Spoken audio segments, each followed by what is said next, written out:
Alhamdulillah kita telah selesai lah alhamdulillah peringkat Pasir Negeri Melaka pada tahun 2025 kali ini. Dan alhamdulillah setakat ni 11 penyertaan yang digariskan ataupun diletakkan oleh Pasir Malaysia. Pasir Negeri follow 11 acara yang dipertandingkan. Setakat ni kita follow semualah, semua kawasan-kawasan ada. Saya ingat saya semua setakat ni 11 acara yang dipertandingkan.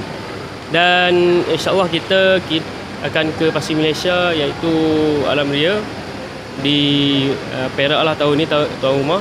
Dan insya-Allah kita target juara keseluruhan ataupun orang kata apa, juara setiap aktiviti lah ataupun acara.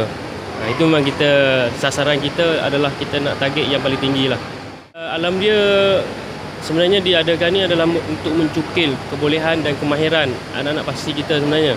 Sebabnya ialah kita tengok kalau 4 tahun, 5 tahun, 6 tahun telah pun boleh berpetah cakap, bercerita sajak dan juga hafal Al-Quran serta nasyid, semua aktiviti lah.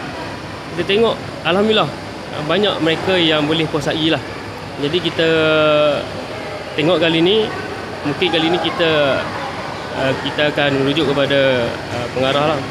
Pengarah mungkin ada mekanisme kali ini bagaimana untuk kita nak menjadi johan keseluruhan, wallahu a'lam lah.